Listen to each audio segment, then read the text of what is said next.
Bergen-Belsen, un abismo de horror, liberación y justicia.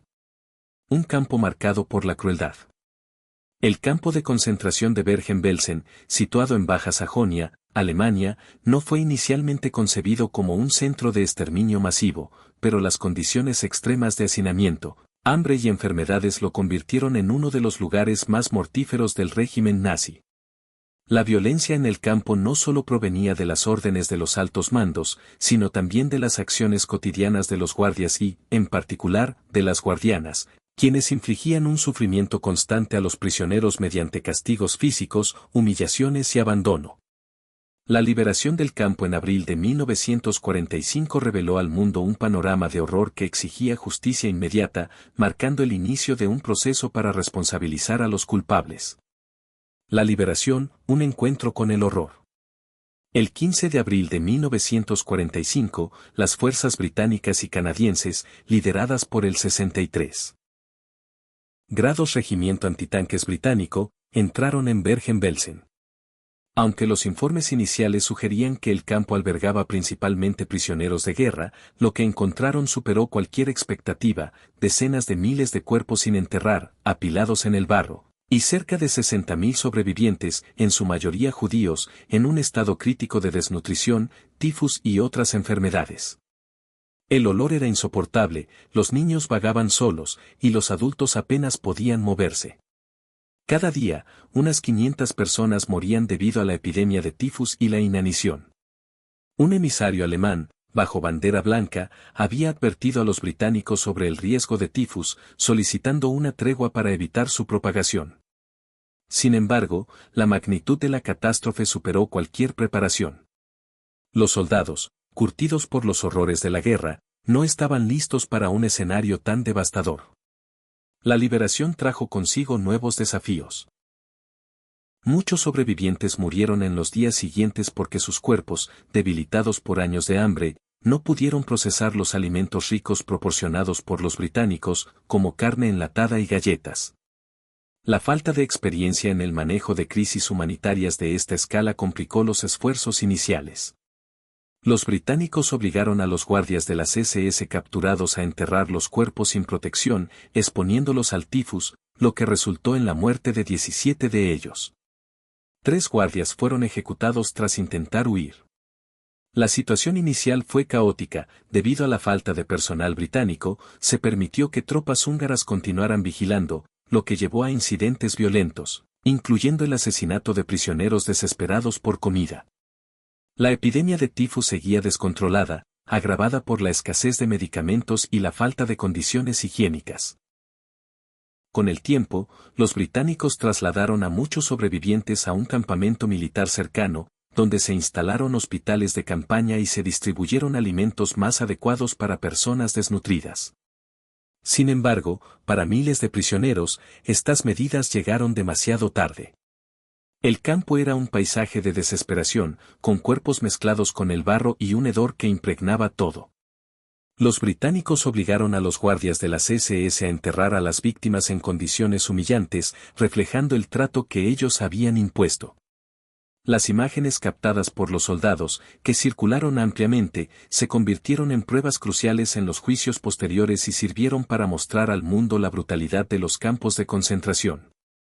Los juicios de Belsen. La búsqueda de justicia.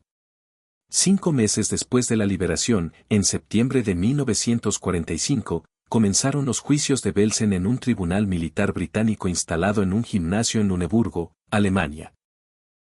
Este proceso, conocido como los juicios de Belsen, fue uno de los primeros intentos significativos de llevar a los responsables de los crímenes nazis ante la justicia. Atraído por su impacto, el juicio captó la atención internacional, exponiendo la magnitud de los abusos en los campos de concentración. Un total de 45 personas, incluidos hombres y mujeres, enfrentaron cargos por torturas, asesinatos y tratos inhumanos. Entre las acusadas destacaban figuras como Irma Grese, Johanna Bormann y Elisabeth Bolkenrath, todas guardianas conocidas por su crueldad. Un hito del juicio fue el uso de grabaciones de video como evidencia, una novedad en procesos por crímenes de guerra.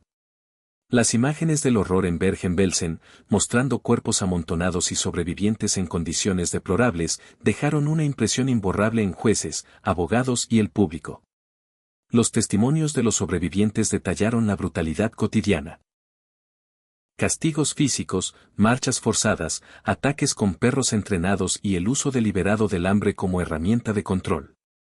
Las guardianas, en particular, fueron señaladas por golpear a prisioneras debilitadas, humillarlas y participar en selecciones para la muerte. El juicio duró 2 meses. Entre 1945 y 1949, 677 personas fueron condenadas en diversos procesos en la zona británica de Alemania, con 230 sentencias de muerte. Las ejecuciones se llevaron a cabo principalmente en la prisión de Amelín, bajo la supervisión de Albert Pierrepoint, el verdugo más experimentado de Gran Bretaña. El 13 de diciembre de 1945, Pierrepoint ejecutó a 13 condenados, incluidas Grese, Bormann y Volkenrath. Aunque algunos acusados alegaron haber actuado bajo órdenes, los testimonios y pruebas demostraron que muchos ejercieron crueldad por iniciativa propia. El juicio de Belsen no solo castigó a los culpables, sino que también sentó un precedente para la justicia internacional, influyendo en procesos posteriores como los juicios de Nuremberg. A pesar de los esfuerzos, no todos los responsables enfrentaron la justicia. Algunos escaparon o recibieron penas menores, lo que generó críticas. Sin embargo, el impacto de los juicios fue profundo, las imágenes, confesiones y relatos conmocionaron a la opinión pública en Gran Bretaña y más allá, dejando claro que los crímenes nazis no quedarían impunes. Para los sobrevivientes, ver a sus opresores enfrentarse a las consecuencias fue un paso hacia la justicia, aunque no pudo reparar el daño sufrido. Albert Pierrepoint, el verdugo de la justicia.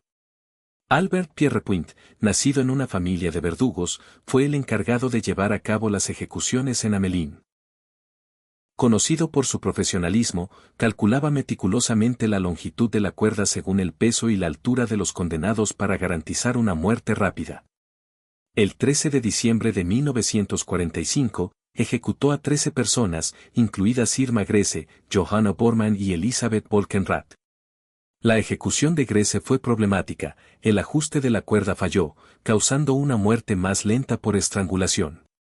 Bormann y Volkenrath, en cambio, murieron rápidamente. Pierrepoint ejecutó a 226 personas en Alemania entre 1945 y 1949, trabajando con un equipo reducido y bajo estrictos protocolos.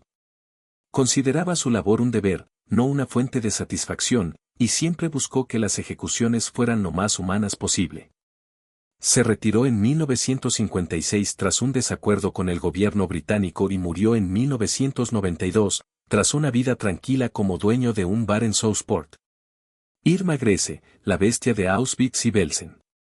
Irma Grese, nacida en 1923 en Alemania, es una de las figuras más infames entre las guardianas nazis. Tras una infancia marcada por el suicidio de su madre, trabajó en un sanatorio nazi antes de unirse a las SS a los 18 años.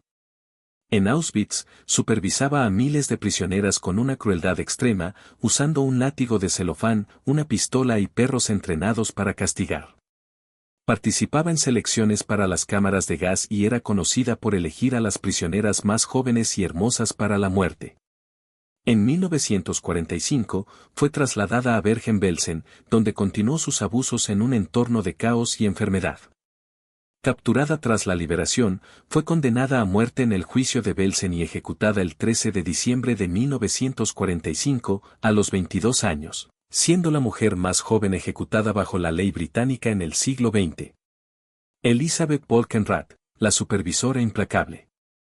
Elisabeth Volkenrath, nacida en 1919, comenzó como guardia en Ravensbrück y luego en Auschwitz, donde supervisaba secciones femeninas y participaba en selecciones para las cámaras de gas. En Bergen-Belsen, mantuvo una disciplina brutal en condiciones de extrema precariedad. Capturada en 1945, intentó justificar sus acciones como obediencia a órdenes, pero los testimonios de sobrevivientes demostraron su crueldad. Condenada a muerte, fue ejecutada el 13 de diciembre de 1945 en Amelín. Su caso destacó como la obediencia no excusaba la responsabilidad personal. Johanna Bormann, la guardiana y su perro. Johanna Bormann, nacida en 1893, trabajó en varios campos, incluyendo Auschwitz, donde usaba un pastor alemán para atacar a las prisioneras. En Bergen-Belsen, continuó con sus castigos físicos en un entorno de miseria extrema. Arrestada tras la liberación, fue condenada a muerte en el juicio de Belsen y ejecutada el 13 de diciembre de 1945. Su historia muestra cómo personas comunes se convirtieron en instrumentos de violencia. Herta Ehlert, la confesión de una culpable.